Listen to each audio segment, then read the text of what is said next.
அனைவருக்கும் வணக்கம். இன்றைக்கி நம்ம ஊற வச்ச மட்டன் தண்ணி குழம்பு எப்படி செய்கிறதுன்னு பார்க்கலாம் வாங்க. எப்பயும் மட்டன் செய்கிற மாதிரி செய்யாமல் புதுசாக மட்டனில் மசாலாலாம் போட்டு நல்லா ஊற வச்சுட்டு அதுக்கப்புறம் ஒரு தண்ணி குழம்பு எப்படி செய்கிறதுன்னு பார்க்கலாம். அதுக்கு தேவையான பொருட்களை பார்த்துக்கலாம். இன்றைக்கி நான் கறி 3/4 கிலோ எடுத்திருக்கேன்.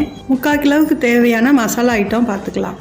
புதினா 1 கைப்பிடி அளவு, கொத்தமல்லி 1 கைப்பிடி அளவு, தயிர் சிறிதளவு, மஞ்சள் தூள் 1/2 ஸ்பூனு, கரம் மசாலா 2 ஸ்பூனு, மிளகாத்தூள் 1/2 ஸ்பூனு, மல்லித்தூள் 2 ஸ்பூனு, உப்பு 1 ஸ்பூனு,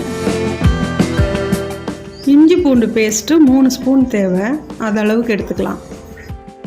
பெரிய வெங்காயம் 2 கட் பண்ணி வச்சுருக்கேன். பச்சை மிளகா 5 கீறி வச்சுருக்கேன். இப்போ நம்ம மட்டனை ஊற வச்சுக்கலாம். 3/4 கிலோ மட்டனு,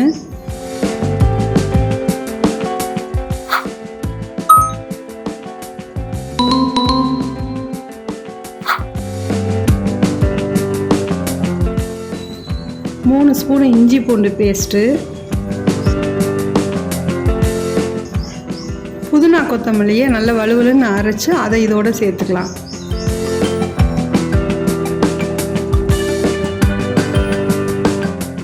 தயிர் 3 ஸ்பூன் சேர்த்துக்கலாம்.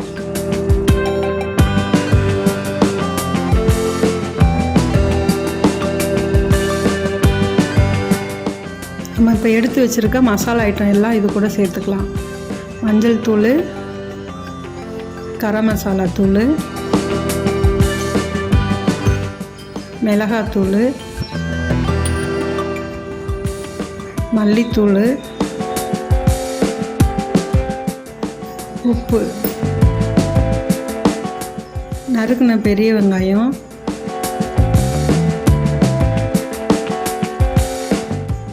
பச்சை மிளகா,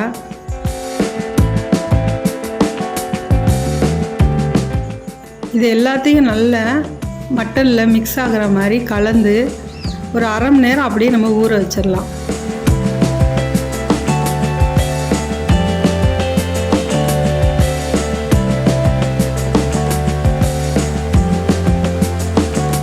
அடுப்பை ஆன் பண்ணிவிட்டு குக்கர் அடுப்பில் வச்சுருக்கேன்.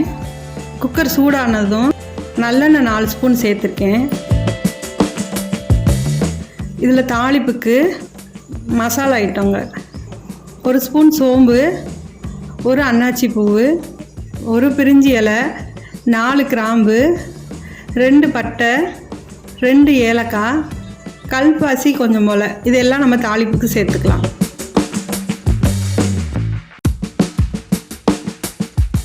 மசாலா ஐட்டம் நல்லா பொரிஞ்சதும் ஸ்லைஸாக நறுக்குன 2 பெரிய வெங்காயம், கொஞ்சம் போல் கருவேப்பிலை சேர்த்துக்கலாம்.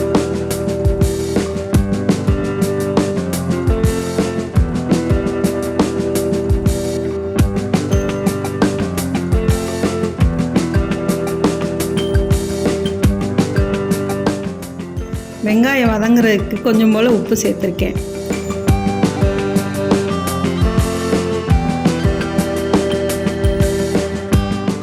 வெங்காயம் நல்லா வதங்கினதுக்கப்புறம் 3 சின்ன சைஸ் தக்காளியை ஸ்லைஸ் பண்ணி இதோட சேர்த்துக்கலாம்.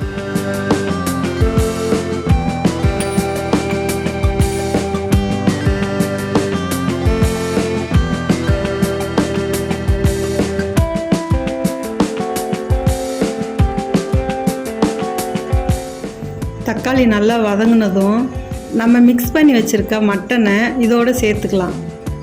பச்சை மிளகா சேர்த்ததுனால மிளகாத்தூள் 1/2 ஸ்பூன் தான் சேர்த்துருக்கேன். ஆனால் இது காரத்துக்கு கரெக்டாக இருக்கும். உங்களுக்கு வேணும்னா காரம் கொஞ்சம் கூட சேர்த்துக்கோங்க.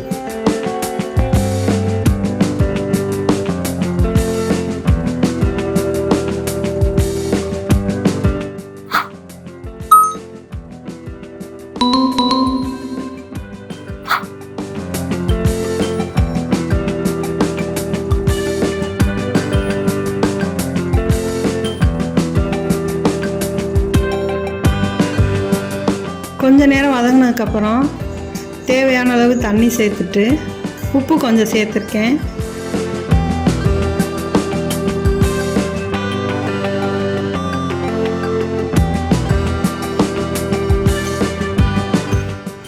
இந்த அளவுக்கு தண்ணி இருந்தால் போதும். இதுக்கு மேலே தண்ணி ஊற்றினாலும் ரொம்ப தண்ணி ஆயிரும்.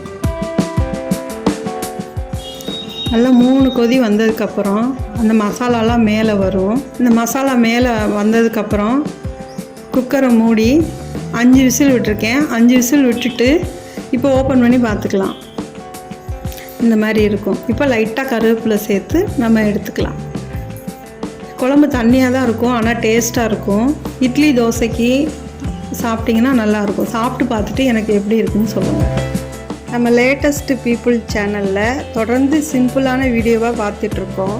எனக்கு சப்ஸ்கிரைப் பண்ணுங்கள், லைக் பண்ணுங்கள், ஷேர் பண்ணுங்கள். அப்போ தான் நான் போடுற வீடியோலாம் உங்களுக்கு வந்து சேரும். தேங்க்யூ.